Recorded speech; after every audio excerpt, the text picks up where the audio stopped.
దేవస్థానం ఏం అవసరం లేదు.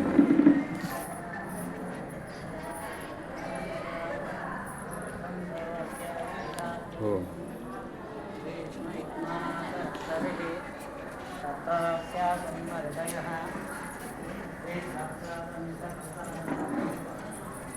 మరమ్మా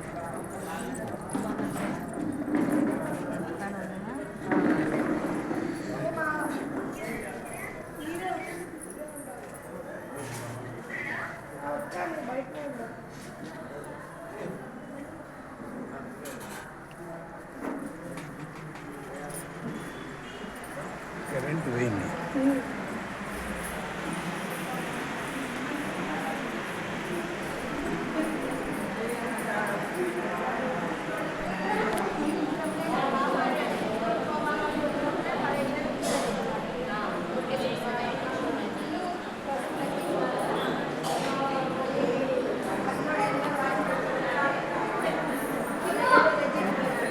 ఈశ్వరీదేవి మఠం పీఠాధిపతులు శ్రీ వీరశివకుమార స్వాముల వారు కన్నికాపరమేశ్వరి అమ్మవారి దేవాలయంలో శాకాంబరి అలంకారాన్ని చూడడానికి చేశారు. వారికి స్వాగతం పలుకుతున్నారు.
సైలెంట్ 5 నిమిషాలు కా జై వాసవి జై వాసవి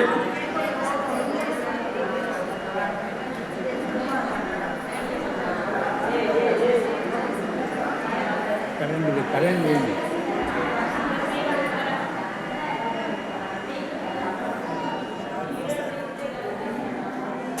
కరెంట్ పోయింది.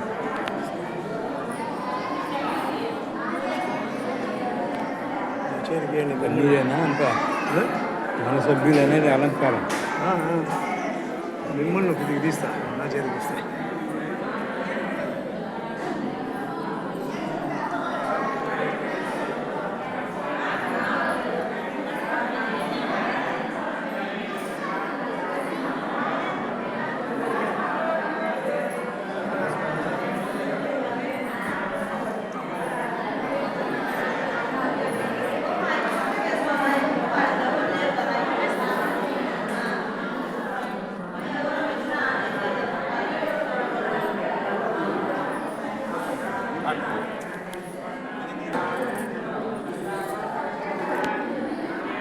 తీసుకోండి. 5 నిమిషాలు దాకా వస్తాను. 5 నిమిషాలు వస్తాను. చిన్న చిన్నవి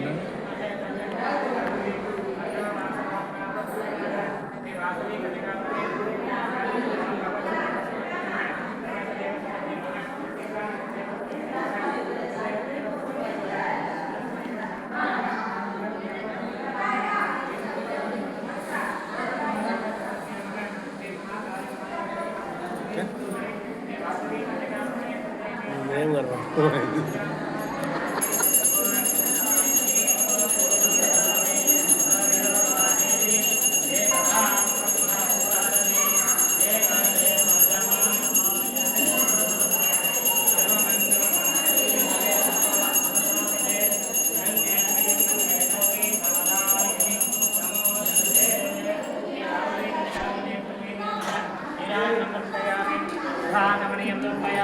नमस्करोमि रक्षां धारयामि देवल श्रीवासवे कन्यकावरमेश्वर की श्रीवासवे माता को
వస్తాను అక్కడి నుంచి క్యాచ్ చేయగలుగుతాను అక్కడి నుంచి సార్ नमो नमो भगवते जाय महानोनां केतुर्दशामेतग्रे भागं देवेभ्यो विददात्याय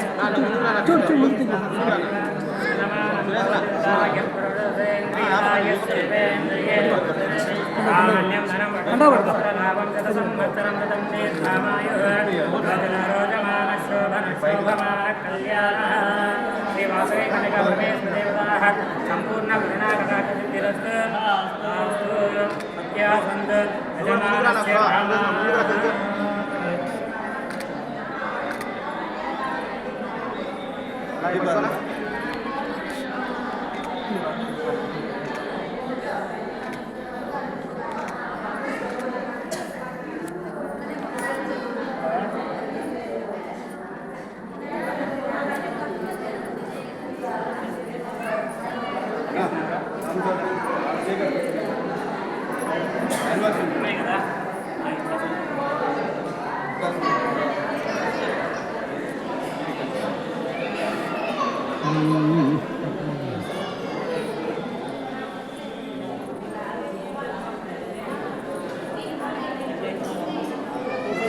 డ్యూటీ స్టార్ట్ చేసినావు సార్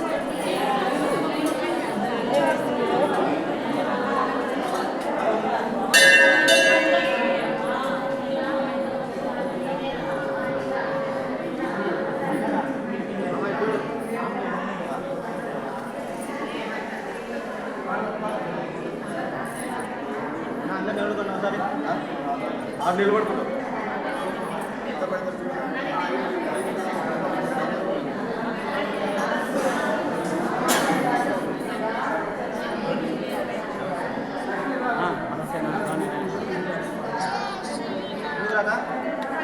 ఫోటో తీసుకొని మనం ఇచ్చుకోవచ్చు మీరు కూడా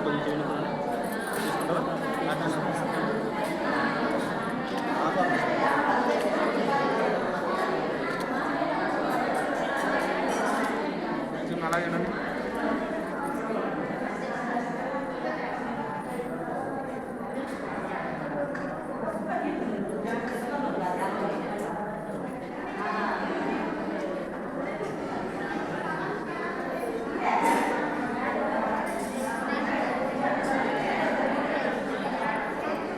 హలో స్వామివారిని ఒక విషయం అడుగుతాను, దాన్ని నాకు పట్టుకుంది. ఇప్పుడు కష్టం.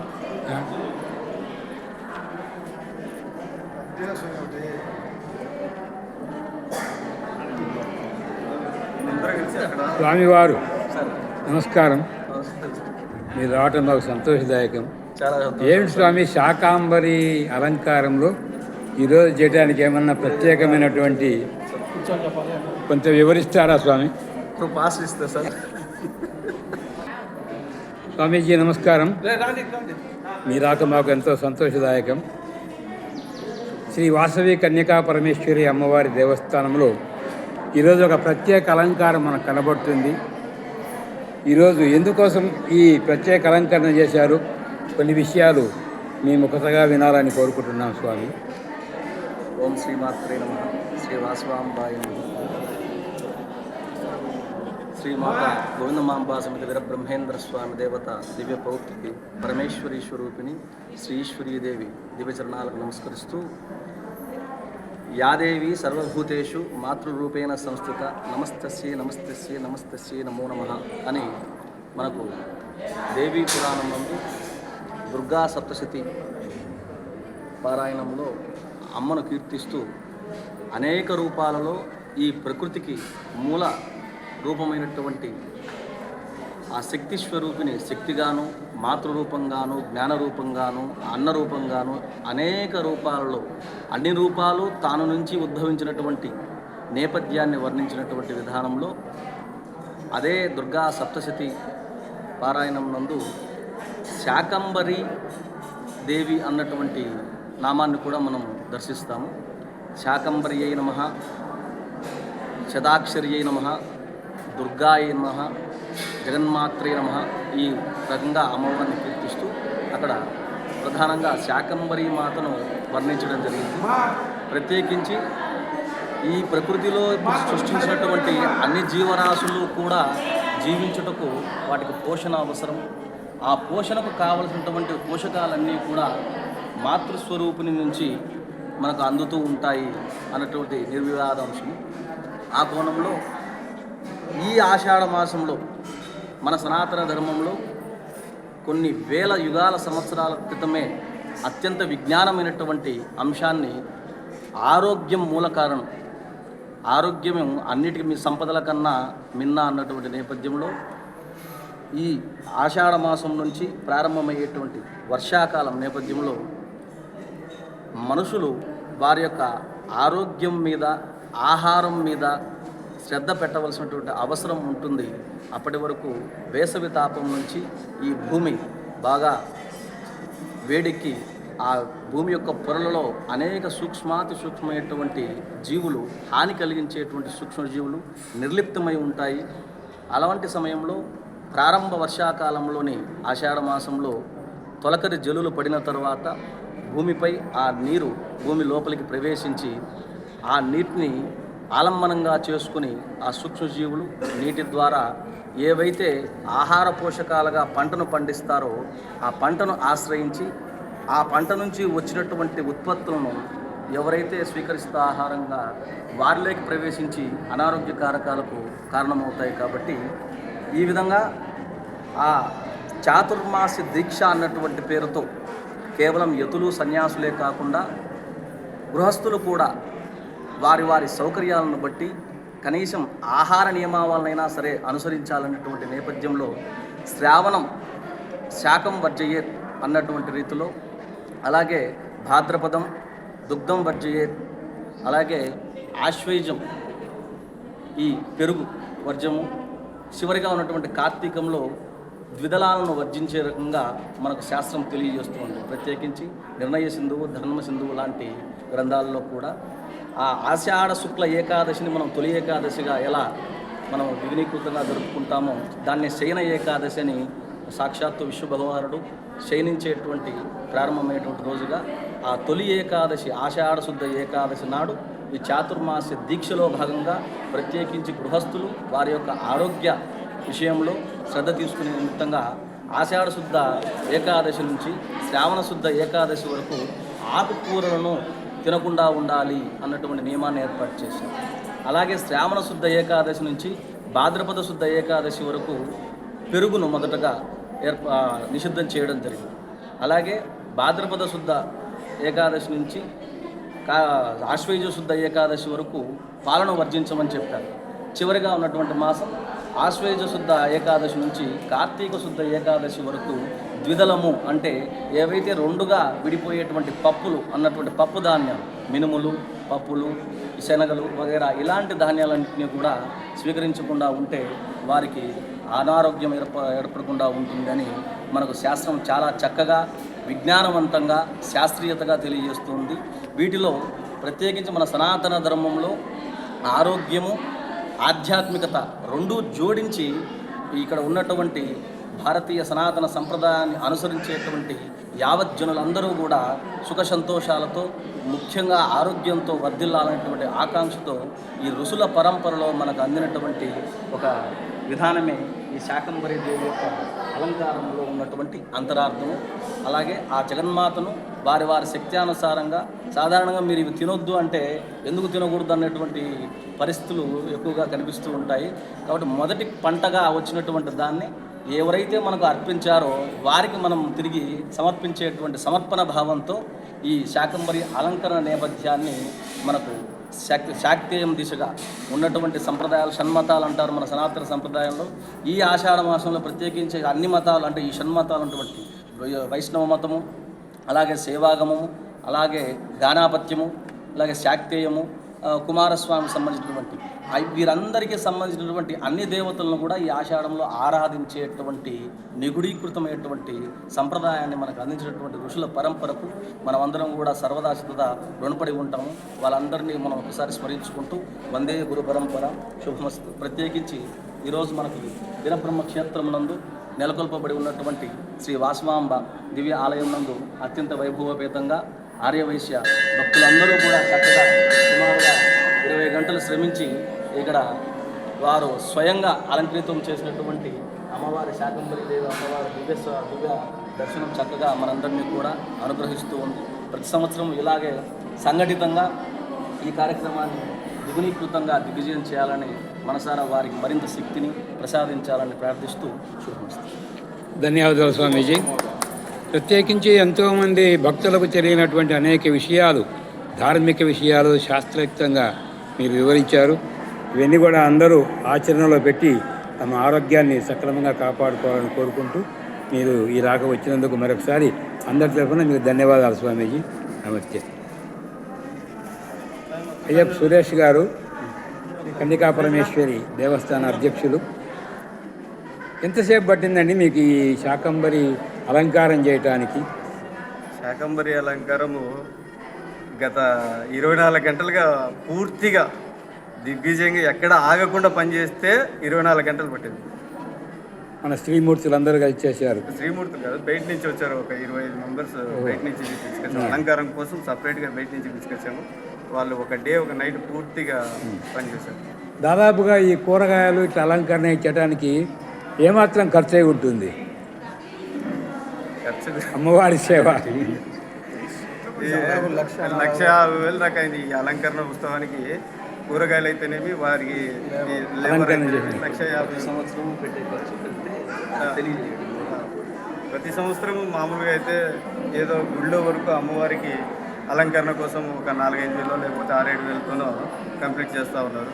మేము ఈసారి బయట అమ్మవారి శాలలకి దీటుగా మన అమ్మవారి శాల కూడా బ్రహ్మంగారి మఠం ముందు తెలిసిన వాసవాంబకు మేము కూడా పోటీలో ఉన్నాం అనే విషయం తెలియజేయడానికి కోసం మేము కూడా బద్వేలు, పొద్దుటూరు, మైదుకూరు బాగా చేస్తారు. వాళ్ళ స్థాయిలో కాకపోయినా కానీ మేము ఎంతో కొంత చేయగలుగుతాం మా భక్తి శ్రద్ధలతో అని చెప్పి మేము కూడా అనుకుంటున్నాం. ఏదేమైనా మీరు అధ్యక్షులుగా నియమింపబడినప్పటి నుంచి యూత్ అందరినీ కూడా బాగా ఎంపవర్ చేసి ఇట్లాంటి కార్యక్రమంలో బాగా పాల్పంచుకునేటట్టు చేస్తున్నారు. అద్వితీయంగా మన బ్రహ్మంగారి మఠం యొక్క పేరు ప్రఖ్యాతులు కడప జిల్లాను కాకుండా ఆంధ్ర రాష్ట్రమంతా వ్యాప్తి చెందేట్టుగా చేస్తున్నారు. ధన్యవాదాలండి మీకు కూడా మరొకసారి. Thank you.